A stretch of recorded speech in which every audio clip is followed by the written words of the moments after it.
Estos son historias de terror para no dormir.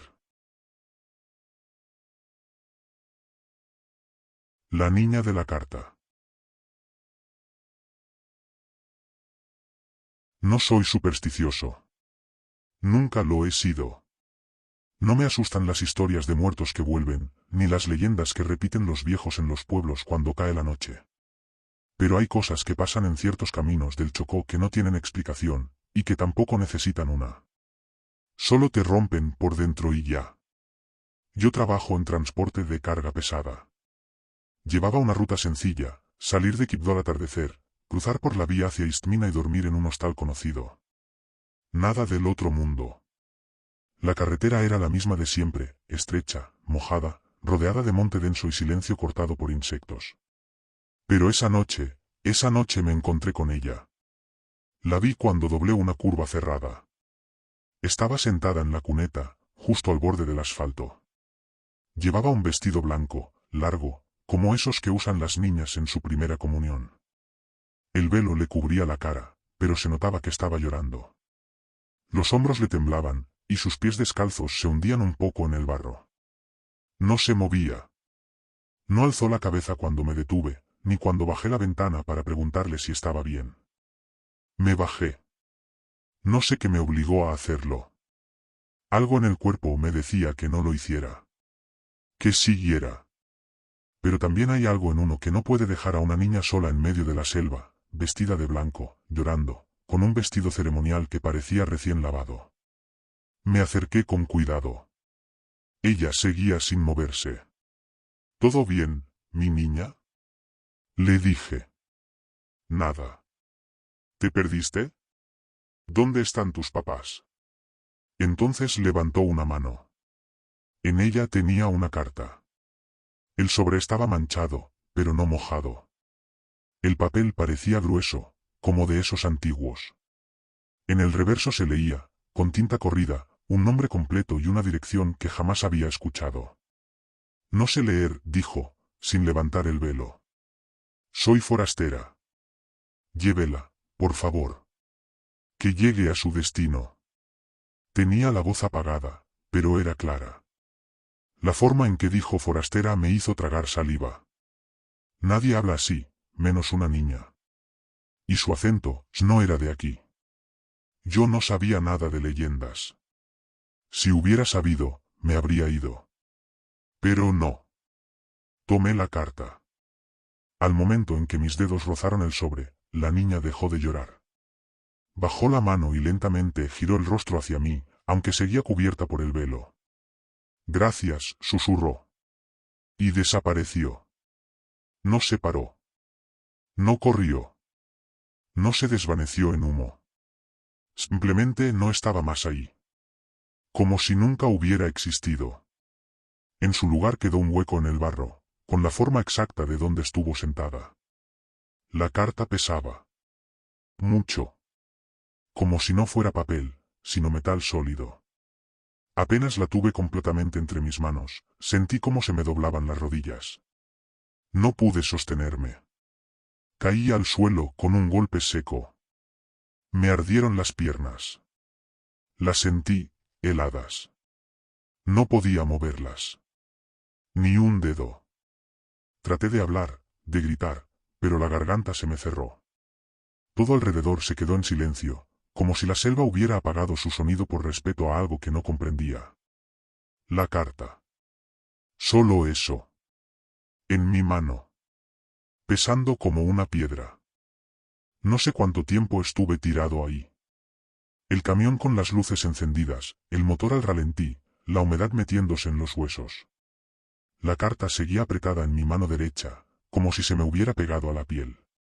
Cuando por fin recuperé el control de las piernas, me sentía como si hubiera corrido una maratón.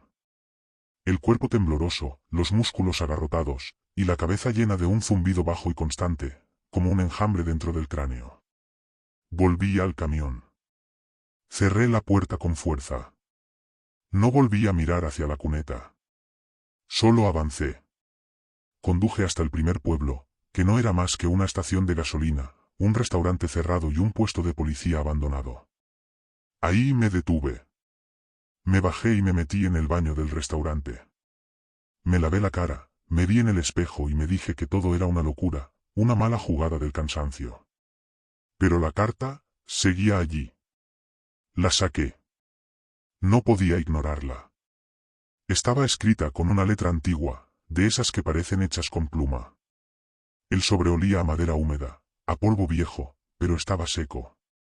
En el frente decía: para, don Ciriaco Méndez.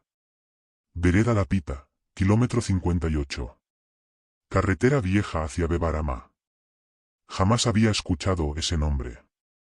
Ni esa vereda. Pensé en botarla. Pero no podía.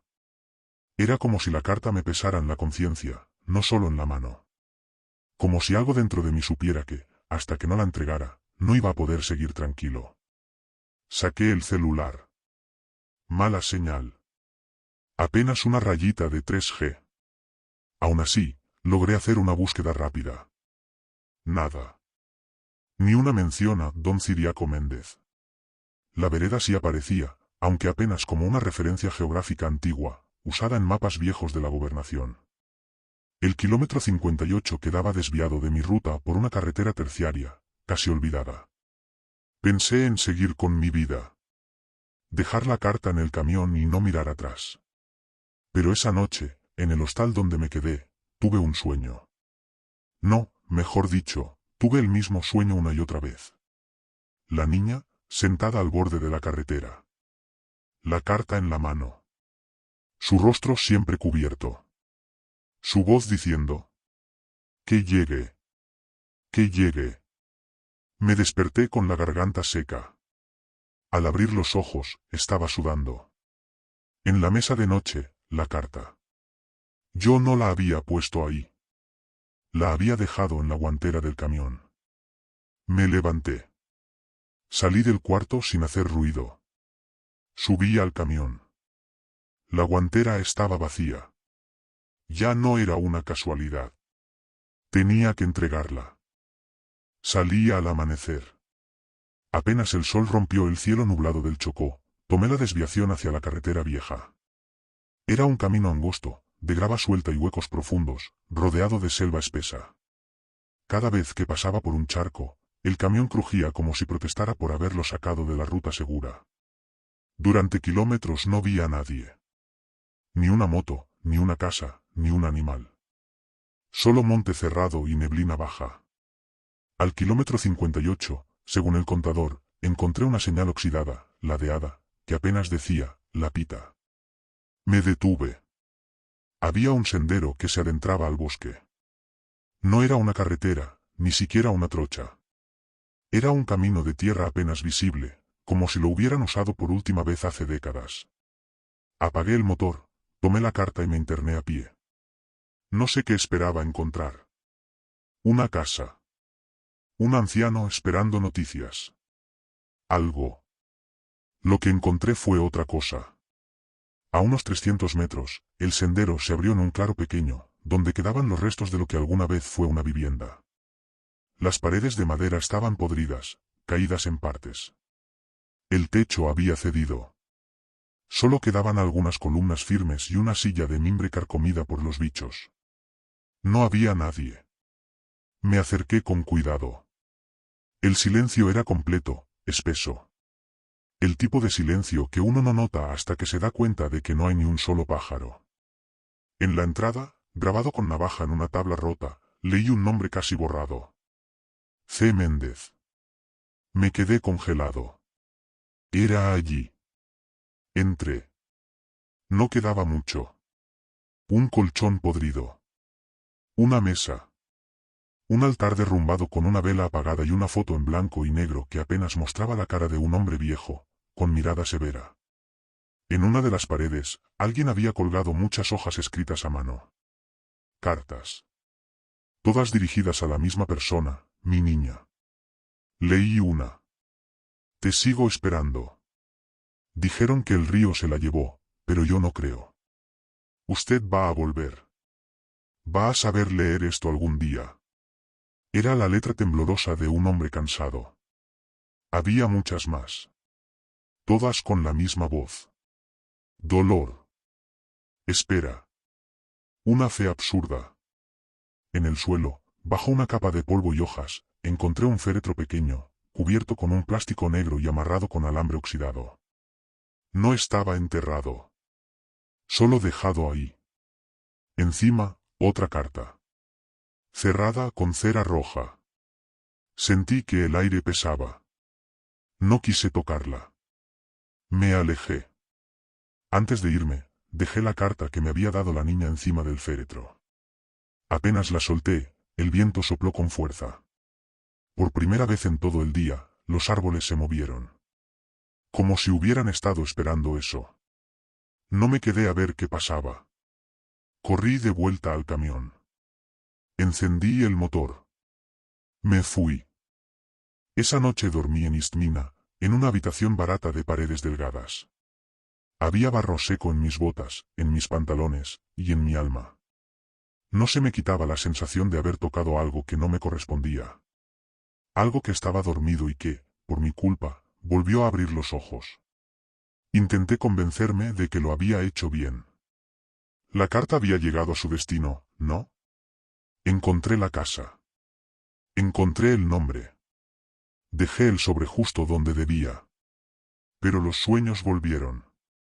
Esta vez, más claros. No era la niña llorando en la cuneta. Era ella de pie, frente a la casa derrumbada. Sostenía la carta, pero ahora estaba abierta. Leía en voz baja. Lloraba. Y al final, solo decía. No era para mí. Me desperté con la boca seca, el corazón golpeando en el pecho. Me levanté y busqué la carta. No estaba, claro. No debía estar. Pero el sobre estaba en mi bolsillo. El mismo. Doblado igual. Con la tinta corrida. Solo que ahora pesaba aún más. No podía ser. Corrí al camión. Revisé la guantera, los asientos, debajo de la lona. Nada. El sobre estaba otra vez conmigo. Como si nunca lo hubiera dejado. Volví a leer la dirección. Don Ciriaco Méndez. Vereda La Pita, kilómetro 58. Carretera vieja hacia Bebarama. Lo había hecho. Había ido. Pero algo estaba mal. Al día siguiente, tomé otro desvío. Fui al pueblo más cercano al Camino Viejo, una zona llamada San Isidro, donde aún vivía gente que recordaba cosas. Entré a una tienda polvorienta. Un señor mayor me atendió. Tenía los ojos nublados, pero la memoria intacta. ¿Don Ciriaco Méndez? Pregunté. Se quedó quieto. Cerró la caja. Me miró largo. Usted no debería decir ese nombre por aquí, murmuró. Le conté lo que vi. O al menos una parte. La casa. El nombre en la entrada. El féretro pequeño. La carta. Usted lo desenterró, dijo el viejo. Ese señor murió hace más de 20 años. Vivía solo, allá arriba. Su hija se le perdió. Dicen que se ahogó cruzando el río para ir a estudiar. Él se volvió loco. Escribía cartas para ella todos los días. Nunca dejó de hacerlo. Hasta que se fue. O se mató. Nadie sabe. Un día desapareció. Me miró de nuevo. Sus ojos se afilaron. Pero ella nunca supo leer. Era muda. Nació muda. Tragué saliva. Entonces, ¿esa carta? ¿La suya? Me interrumpió. Si ella se la dio, no era para él.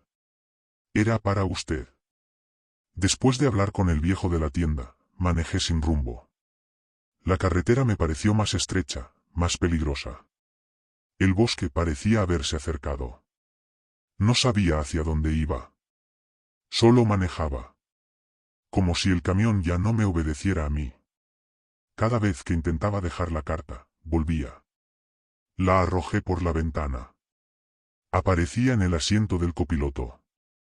La dejé dentro de una bolsa de basura, la lancé a un río. Horas después, la encontraba en el bolsillo interior de mi chaqueta. La tinta no se corría. El papel no se rompía. No quería abrirla. Tenía un miedo irracional. Como si hacerlo significara asumir algo que no quería saber.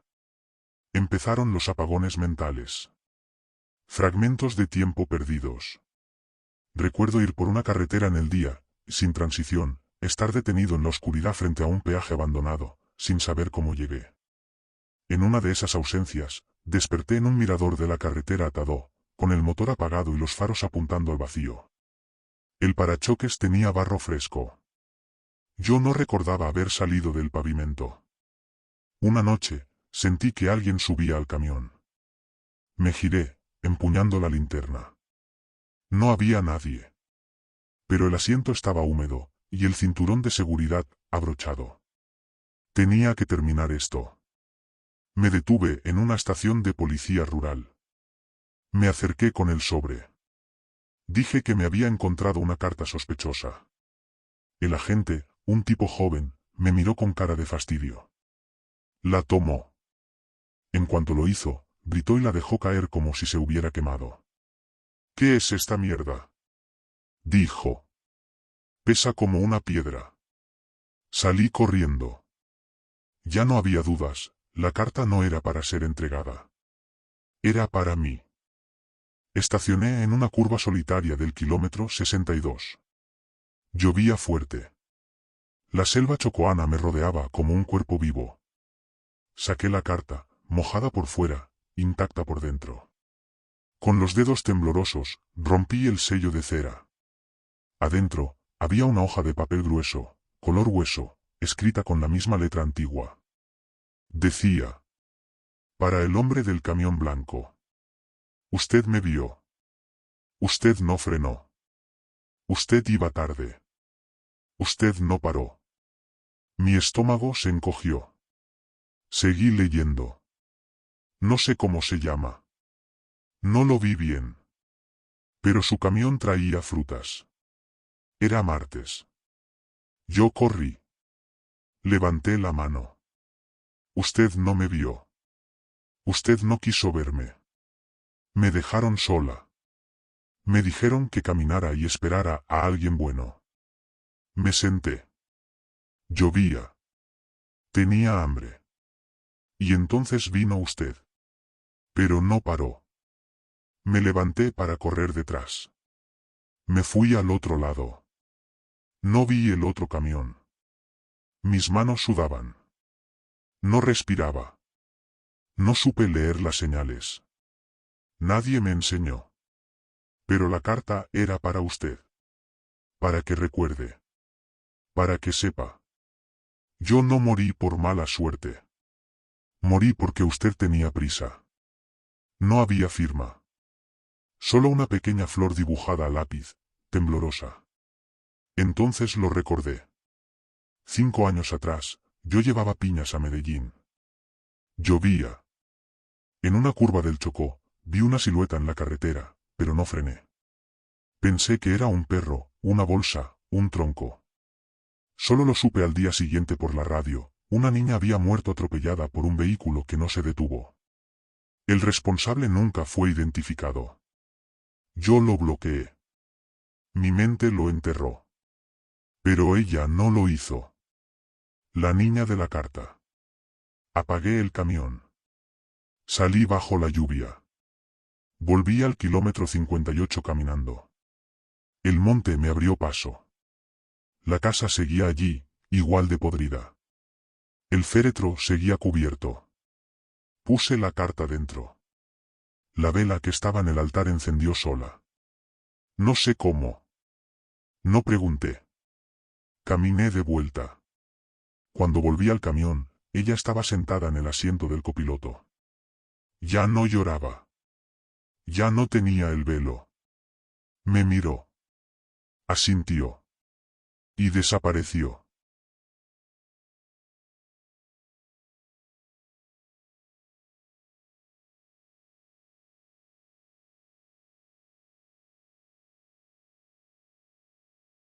La novia de Puerto Colombia.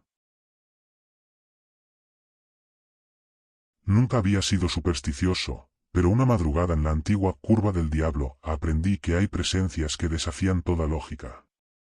Salía de Santa Marta rumbo a Barranquilla, cargado de cajas con artesanías que debía entregar antes del amanecer.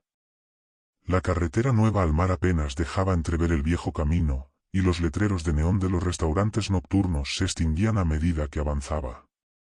Quería llegar rápido, el reloj marcaba ya las 2. La curva aparece de pronto, un ángulo cerrado, protegida por un talud de piedra y un muro de concreto pintado de negro. Al pasarla despacio vi algo blanco a un lado del asfalto, una figura estática que no debería estar ahí. Frené con brusquedad, el motor ronroneó en vacío, y me asomé por la ventanilla. Era una mujer vestida de novia. El traje impoluto se ceñía a su cintura y el velo le cubría la mitad del rostro. Se mantenía erguida, mirando al horizonte, con un ramo de rosas marchitas en la mano derecha. Su postura era casi mecánica, como si no supiera qué hacer con el cuerpo que llevaba puesto. Encendí las luces altas y salí del camión, corazón alzado en el pecho. Al acercarme, noté que la tierra bajo sus pies estaba húmeda aunque no había llovido, y que sus zapatos, también blancos, estaban cubiertos de lodo seco. El viento soplaba suave, pero no movía ni una hebra de su velo ni una de las flores. «Señora, ¿necesita ayuda?», pregunté, con voz quedada. Ella no contestó. Alargué un paso más. Su mano cerró el ramo con fuerza, y me dirigió una mirada rápida. No vi sus ojos, pero sentí un escalofrío, como si la sangre se me helara en las venas. «Pase», dijo, con tono suave. «Lléveme». Mi mente se paralizó. No era una niña asustada, era una mujer decidida. Quise retroceder, cerrar la puerta, arrancar. Pero algo en mí respondió, la impaciencia de no saber, el estímulo de ayudar. Abrí la puerta trasera y la invité a subir.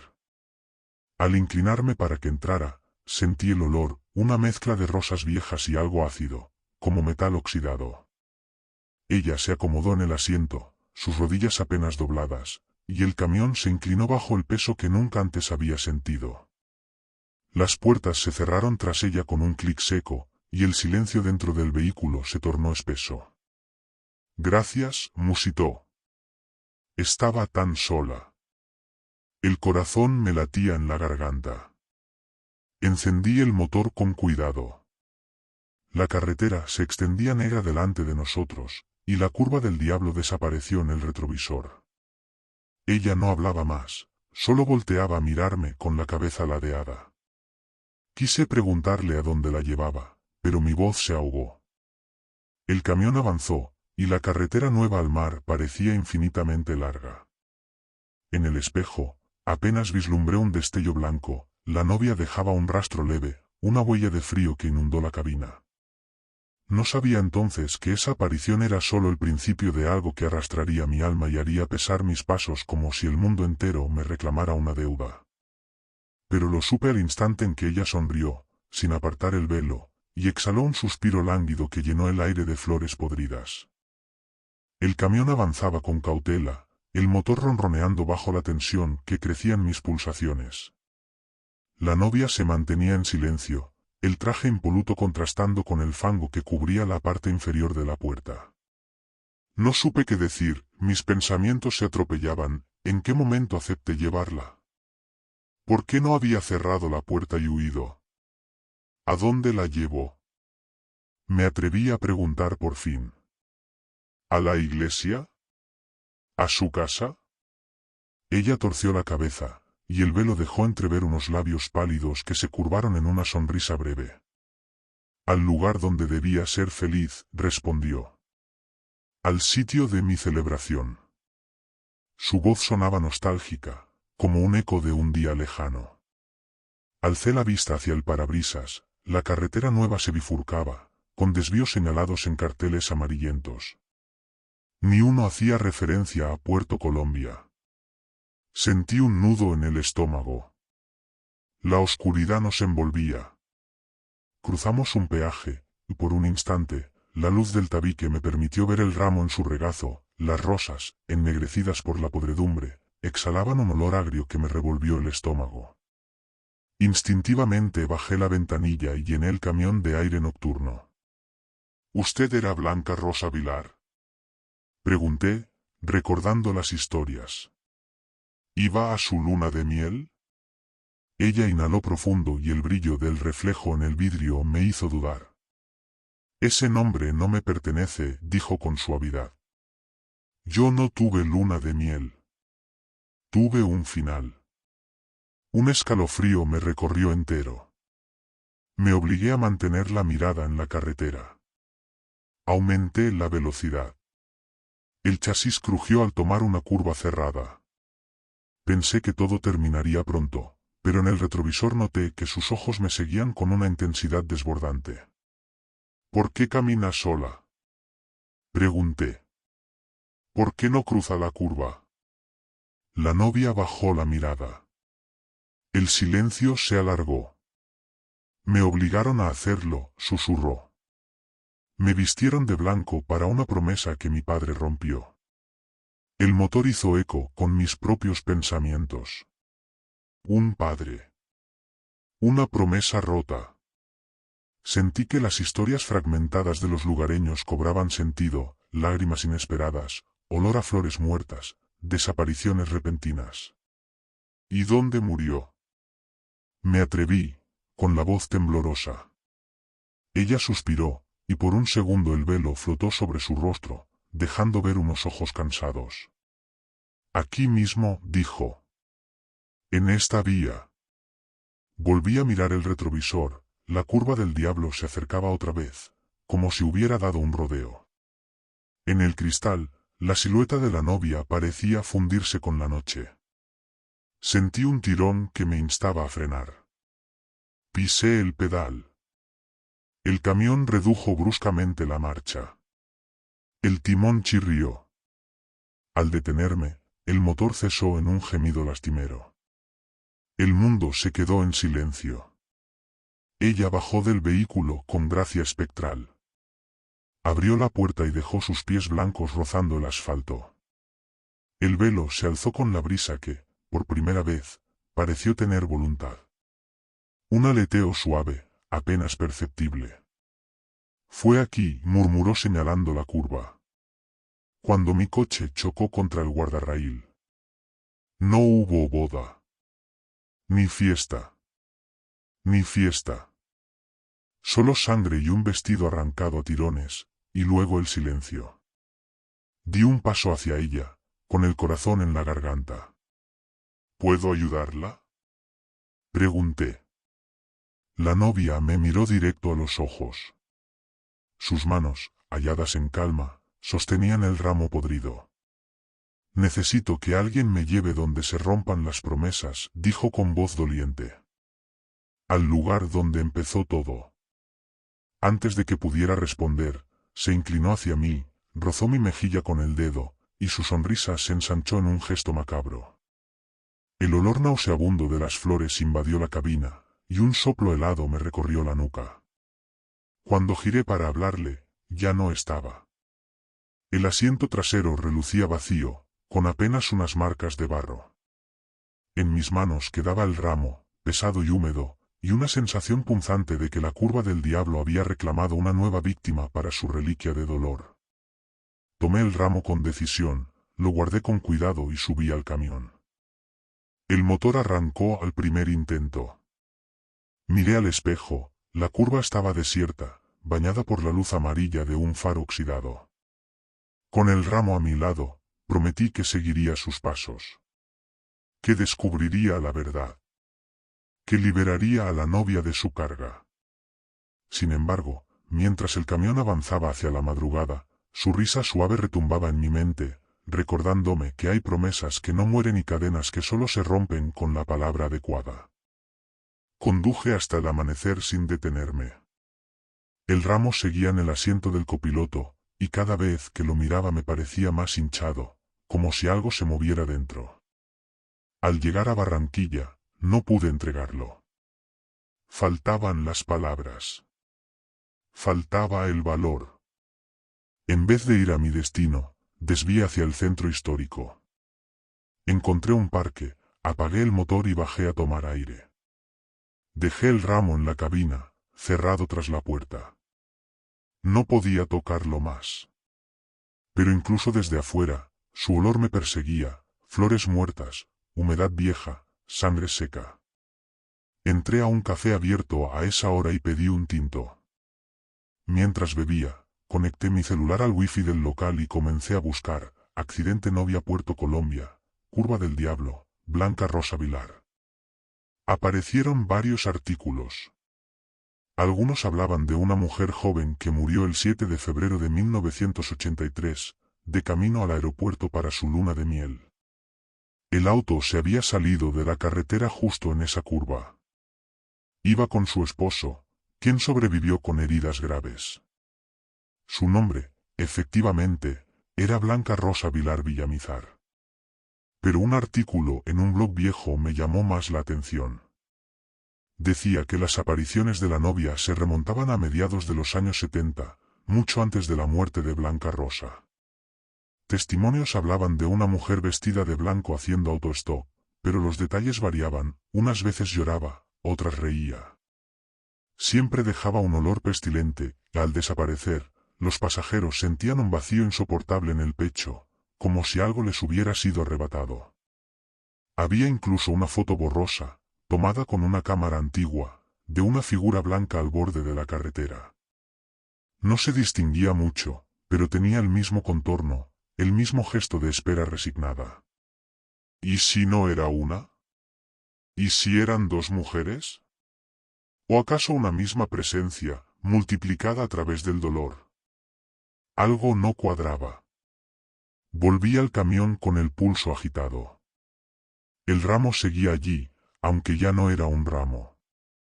Las flores estaban negras, abiertas como bocas podridas. Y en su centro, envuelta en celofán deshecho, una tarjeta de invitación de boda. La tomé con dedos temblorosos. El papel estaba húmedo, pero aún se leía. Los señores Gustavo Martínez y Amparo Ramírez tienen el honor de invitarle a la ceremonia nupcial de su hija María Alejandra Martínez Ramírez con el señor Ignacio Castañeda. A celebrarse el 7 de febrero de 1974, a las 4 de la tarde, en la parroquia San Antonio de Padua, Puerto Colombia. 9 años antes de la muerte de Blanca Rosa. El corazón me golpeaba el pecho. ¿Quién era entonces María Alejandra? ¿Por qué nadie hablaba de ella? ¿Y por qué esa fecha coincidía exactamente, hasta el día, con el accidente de la otra novia? Decidí buscar. Fui al archivo municipal de Barranquilla, como si algo me guiara. Me presenté como investigador aficionado y pedí acceso a los periódicos de febrero de 1974. La empleada, una mujer mayor, me miró de reojo y dijo: «Usted también la ha visto, ¿verdad?». No contesté. Solo asentí. «Espere aquí». Volvió al rato con un ejemplar del El Heraldo, fechado 8 de febrero de 1974. En la página de sucesos había una nota pequeña. Tragedia en la vía a Puerto Colombia, novia muerta tras caída de vehículo. María Alejandra Martínez Ramírez, de 22 años, falleció ayer cuando el automóvil en que se dirigía a su boda perdió el control al tomar una curva y se precipitó contra un muro. El conductor, su prometido Ignacio Castañeda, resultó ileso. Se desconocen las causas del accidente. La comunidad lamenta el trágico suceso. Las manos me sudaban. El aire en el archivo era denso. Había habido dos novias muertas el mismo día del calendario, pero en diferentes años, en el mismo punto de la carretera. Y ambas con destino truncado. Pero solo una de ellas regresaba. ¿O era posible que fuera la misma? Esa noche no dormí. Soñé con un vestido flotando en el mar, con dos rostros superpuestos bajo el velo, con un ramo que se abría como una trampa. El camión se estremecía cada vez que cerraba los ojos. Al despertar, el ramo ya no estaba en el asiento. En su lugar, un velo doblado y húmedo, con un alfiler oxidado. Y en el espejo retrovisor, por un instante, una figura blanca sentada en el asiento trasero, que desapareció al parpadear. No regresé al trabajo por una semana. Me encerré en mi casa, sin responder llamadas, repasando una y otra vez las notas que había tomado, 2 novias, 2 fechas idénticas, una misma curva, un ramo podrido, una tarjeta de boda. La coincidencia era demasiado precisa para ser casual. No eran historias separadas. Eran capas de una sola herida. El último detalle lo encontré revisando un viejo mapa vial. La antigua vía al mar, la original, antes de que la desviaran con la autopista actual, pasaba justo por la curva del Diablo, donde ambos accidentes ocurrieron. Y al lado, cruzando entre matorrales y monte espeso, aparecía una referencia abandonada, Finca San Antonio. El mismo nombre de la parroquia en la tarjeta de boda. Ahí supe que tenía que ir. Era mediodía cuando llegué. La carretera vieja ya no tenía pavimento. El camión lo dejé a un lado, entre piedras y raíces. Caminé entre arbustos secos, guiado por lo que parecía un sendero olvidado. Tras 10 minutos, la vi. La finca estaba en ruinas, tapiada por la vegetación. Los muros derruidos apenas sostenían lo que alguna vez fue una casa colonial. No quedaba puerta, solo un marco de madera podrida. Dentro, el aire olía a moho y tierra húmeda. Avancé con pasos lentos, registrando cada rincón. En el centro del salón principal, el piso colapsado dejaba ver una oquedad que bajaba al subsuelo. Me asomé. Escaleras de cemento descendían hacia una especie de sótano. Bajé con la linterna del celular encendida. La humedad se hacía más espesa con cada paso. Y entonces, al final de las escaleras, un cuarto estrecho, con paredes de ladrillo desnudo. En el centro, un maniquí cubierto con un vestido de novia ennegrecido por el tiempo. A su lado, un espejo roto, y sobre él, cientos de fotografías clavadas con alfileres oxidados, mujeres vestidas de blanco, todas diferentes, todas llorando con expresión de pánico. Pero entre todas, una se repetía, María Alejandra, reconocible por los rasgos de la foto del archivo. Y en varias de las otras. Blanca Rosa, aunque más joven. Un cuaderno descansaba sobre una mesa desvencijada, cubierto de polvo. Lo abrí. Eran notas, muchas firmadas por Ignacio Castañeda. Decían cosas como: prometí que solo una tendría mi apellido. El ciclo debe repetirse. Cada 7 años. En la misma fecha.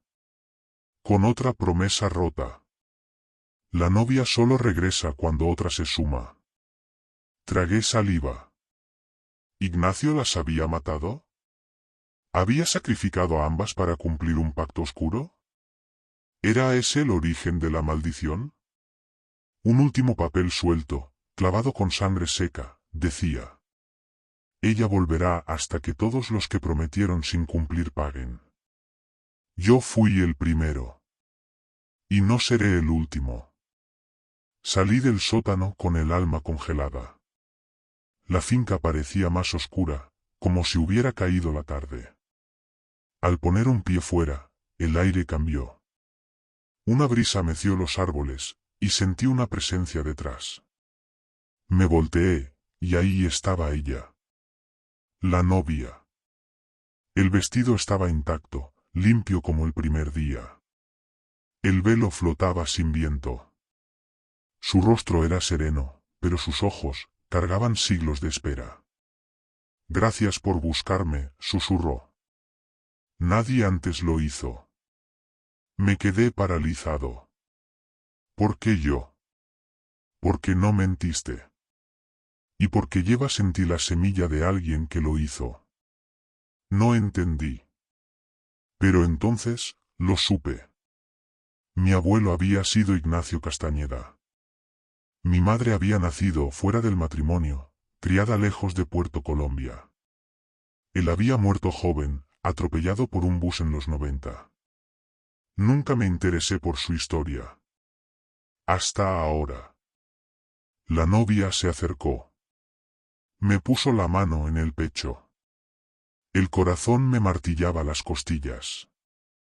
Su contacto no era frío, sino profundamente triste. Tú puedes romperlo, dijo. Pero debes cargar con lo que él dejó atrás. Y entonces, me entregó el velo. Al tocarlo, todo se volvió blanco. Desperté 3 días después, en una clínica. Me encontraron inconsciente al lado del camión, con el ramo sobre el pecho. Dijeron que deliraba, que murmuraba nombres antiguos y hablaba con alguien invisible. Nunca conté la historia entera. Nadie creería que una novia me llevó hasta una verdad familiar enterrada. Pero desde ese día, algo cambió. Cada 7 de febrero, sin falta, alguien me deja una rosa negra en la puerta de mi casa. Y cada vez que conduzco por la nueva vía al mar, juro ver una silueta blanca en la distancia, haciendo autostop. Ya no me detengo. Pero bajo el asiento de mi nuevo camión. Sigue el velo. Esperando.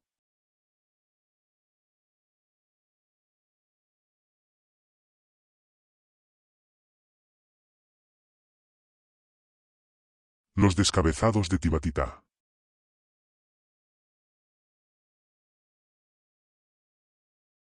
No sé si esto sea una confesión, una advertencia, o un último intento de redimirme. Lo cierto es que después de lo que pasó en Tibatitá, no volví a dormir igual. Lo que vi y lo que hice me sigue respirando en la nuca cada noche. Mi nombre es Mateo Robledo. Tengo 34 años y hasta hace poco trabajaba como fotógrafo documental independiente. Lo mío eran ruinas, lugares olvidados, arquitectura descompuesta por el tiempo. Me especializaba en registrar lugares con pasado oscuro, no por morbo, sino por la atmósfera. La luz que entra por una ventana rota en una casa abandonada dice más que 1000 palabras. Fue por eso que me obsesioné con Tibatitá. Todo empezó con un mensaje directo en Instagram de alguien que usaba el alias @cronistaurbano1928. Me envió un enlace a una foto antigua en blanco y negro, la fachada de una casona con columnas agrietadas, musgo entre los ladrillos y un letrero oxidado colgando torcido que decía, Hacienda Tibatitá. Abajo, un mensaje. Aquí comenzó todo. Pero no fue un accidente. No decía más. Investigando, supe que la casona estaba ubicada en el extremo norte de Bogotá, sobre la carrera séptima con calle 200, justo donde se enreda el tráfico en la salida hacia el norte. En esa época, la hacienda fue famosa por ser una planta productora de cebada para la cerveza andina, pero mucho antes, según el mensaje, había ocurrido algo más. La historia oficial decía que en 1928, un tal Hernando Rocha Esclós, apodado El Patas, había muerto en un accidente cuando regresaba a la hacienda con un grupo musical. El carro se salió en una curva y se volcó, matándolo al instante. Desde entonces, empezaron los rumores, un hombre sin cabeza cruzando la carretera, una mujer que aparecía al atardecer flotando entre los cultivos, sonidos de pasos arrastrados en las noches de luna. Pero eso no fue lo que me convenció. Fue la foto que me enviaron al día siguiente. Un retrato. Sepia. Mal escaneado. Se veía una mujer parada en la entrada de la casona, vestida de luto. Lo extraño no era la falta de cabeza, porque no era evidente, sino la postura. El cuerpo estaba erguido, tenso, como si supiera que la cámara la estaba mirando. Y en la pared, justo detrás de ella, una sombra deformada, como una segunda cabeza, colgando a la altura del suelo. Eso no podía ser un error de revelado. Yo conozco la técnica. Alguien quería decir algo. Alguien me estaba guiando. Decidí ir. Era un jueves de septiembre. Bogotá tenía ese cielo plomo que parece flotar a pocos metros sobre los edificios. Llevaba conmigo mi cámara digital, una grabadora de sonido, un dron plegable, linterna, y un par de baterías extra. No iba a entrar sin preparación. La hacienda estaba aún más deteriorada de lo que esperaba. Entre arbustos altos y un alambre oxidado encontré una brecha por donde me colé sin mucha dificultad. A pesar del abandono, todavía quedaban muros en pie, fragmentos de columnas, una fuente seca en el centro del patio interior. Pero lo más impactante fue el silencio. No era el silencio normal de un lugar aislado. Era uno denso, como si el sonido mismo hubiera sido aplastado por los años. Saqué la cámara y comencé a fotografiar. Puertas podridas, techos vencidos, restos de máquinas oxidadas. A cada paso, sentía que los muros me observaban. No hay otra forma de explicarlo. Como si la casa misma estuviera esperando que cometiera un error. Al entrar a la que debió ser la cocina encontré lo primero raro de verdad. En el piso, hecho con azulejos partidos, había una línea de tiza blanca. Perfectamente recta. La seguí. Iba desde la pared del fondo hasta una trampilla oculta bajo una mesa volcada. La abrí. Escaleras de piedra descendían en espiral hacia un sótano. Y sí, bajé. No por valiente. Por terco. Porque a estas alturas ya había visto suficientes ruinas para saber que los lugares más interesantes siempre estaban bajo tierra. El sótano olía a tierra húmeda y aceite viejo. Bajé con la linterna alumbrando el suelo. Las paredes estaban forradas con recortes de periódicos, la mayoría ilegibles por la humedad. Pero uno conservaba titulares legibles. Misteriosa desaparición de músicos tras fiesta en Tibabitá. Investigación encubierta, rituales paganos en la hacienda. Encuentran cadáver mutilado en cercanías de la curva maldita. Me detuve. ¿Rituales? ¿Cadáveres? En el rincón del cuarto había una vitrina rota. Dentro, una cabeza de maniquí, cubierta con cera derretida y cabello real. Junto a ella, un objeto envuelto en tela negra. Lo abrí. Era un cuaderno. Tapas de cuero. Cintas rojas marcaban varias páginas. Abrí una al azar. Decía: la sangre de uno por la música de muchos. Sin cabeza no hay traición. Sin voz no hay delación. Y en otra: la mujer llegó primero. Pero ellos, los músicos, fueron los que pagaron. El patas los entregó. Sentí un escalofrío real. Esa historia del accidente con el grupo musical no fue lo que parecía. Y entonces, desde lo alto de las escaleras, escuché pasos. Lentos. Arrastrados.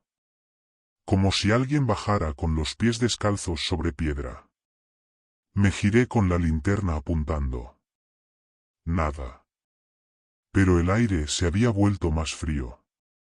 Como si el sótano respirara. Entonces vi la mancha de humedad en el muro opuesto. No estaba antes. Tenía forma de figura humana. Alta. Esbelta. Pero sin cabeza. Y se movía. Volví a salir como pude. Corrí escaleras arriba, tropecé, caí, me raspé el brazo. Afuera, el sol se estaba ocultando y el viento había comenzado a soplar con violencia. No me atreví a mirar atrás mientras escapaba de la finca. Lo único que me llevé fue el cuaderno, envuelto otra vez en la tela negra. Esa noche, al revisar las fotos en casa, noté algo. En la esquina de 3 fotografías, apenas visible, había una figura al fondo de los marcos. En una estaba detrás de una ventana. En otra, al borde del espejo roto. En la tercera, en el reflejo metálico de una olla caída. Siempre la misma forma. Siempre sin cabeza. Dormí mal esa noche.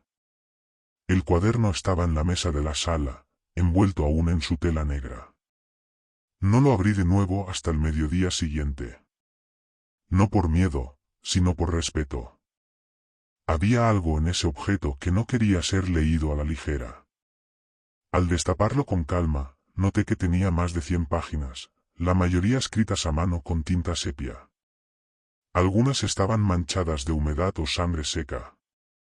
Los textos eran fragmentarios, pero todos giraban alrededor de la misma figura, una mujer sin cabeza, la guardiana del cruce, la ofrenda anterior. A veces la llamaban simplemente la primera. Había nombres, fechas, referencias a reuniones nocturnas, a un grupo conocido como la Sombra del Norte, formado, según el texto, por hombres influyentes de Bogotá que practicaban ritos de sacrificio a cambio de poder o longevidad. Uno de ellos era Rocha Schloss, el Patas. El accidente fue pactado. No para su muerte, sino para su sustitución. Entregar músicos por la deuda sellada en 1910. ¿Deuda con quién? Una nota al pie decía, ella no habla, pero juzga. El que cruza sin saber, muere sin entender. Comencé a obsesionarme. Me pasaba horas frente a las fotos ampliadas, intentando identificar el rostro detrás de esa silueta borrosa.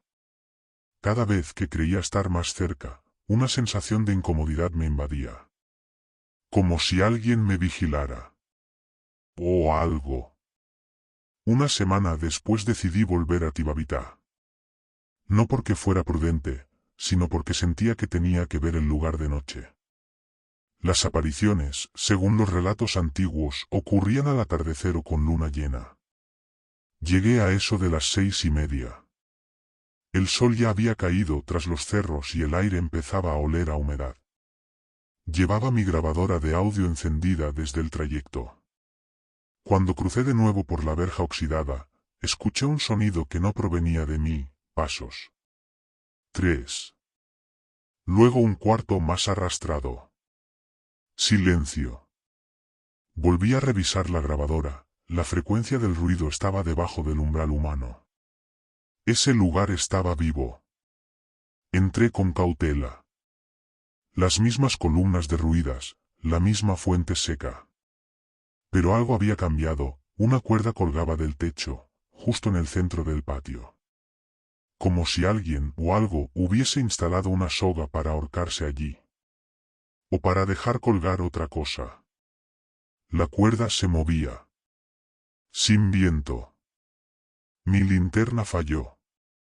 Parpadeó, y en esos breves instantes de oscuridad, la cuerda se tensó sola. Y escuché un sonido bajo, húmedo, parecido al de un trapo mojado cayendo sobre piedra. Cuando la luz regresó, había una cabeza en el suelo. No era real. No del todo. Parecía hecha de cera, como la del maniquí del sótano, pero más detallada. Los ojos estaban abiertos. Y se parecían a los míos. Corrí hacia atrás, tropezando con la fuente seca. Me golpeé la espalda y apagué sin querer la grabadora. No pude moverme durante varios minutos. Y mientras recuperaba el aliento, vi la figura en la entrada del corredor izquierdo. Alta. Femenina. Sin cabeza. Caminaba con paso firme, sin prisa, como si conociera cada piedra del suelo. Se detuvo a unos 5 metros de mí. El cuello, donde debería estar la cabeza, tenía una cicatriz gruesa, como de metal fundido. Y entonces extendió la mano. En la palma sostenía una tarjeta. Era una invitación. Impresa con tipografía antigua. Decía: Sábado 17 de septiembre de 1928, celebración privada en honor a nuestra protectora. Música en vivo. Invitados especiales. Y abajo, en letra manuscrita: Solo entra el que acepta el precio. La figura desapareció en la oscuridad. Sin ruido. Sin desvanecerse. Simplemente no estuvo más allí. Volví a casa con la tarjeta guardada entre las páginas del cuaderno. Esa noche soñé con la hacienda. Pero no como estaba ahora, sino como fue en 1928, luces encendidas, música de cuerdas, hombres vestidos de gala brindando con copas de cristal. Y entre ellos, una mujer bailando sola. Sin cabeza. El vestido blanco giraba y giraba mientras todos aplaudían. Al despertar, sentí un peso en el pecho. Y sobre la mesa, junto al cuaderno, había un nuevo objeto que yo no había traído, una púa de violín rota, manchada de sangre. Comencé a atar cabos. Las víctimas no habían sido aleatorias. Eran músicos. Entregados como parte del pacto. El patas no murió por accidente, los músicos murieron por él.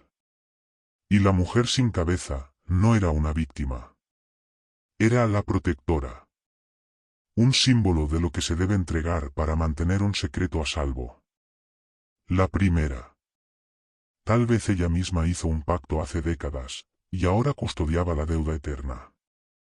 La figura que muchos habían visto cruzando la séptima no era un fantasma. Era una advertencia. A la semana siguiente, el alias @cronistaurbano1928 volvió a escribirme. Esta vez, sin rodeos. Tú abriste la puerta. Ahora eres parte de la deuda. Bloqueé la cuenta.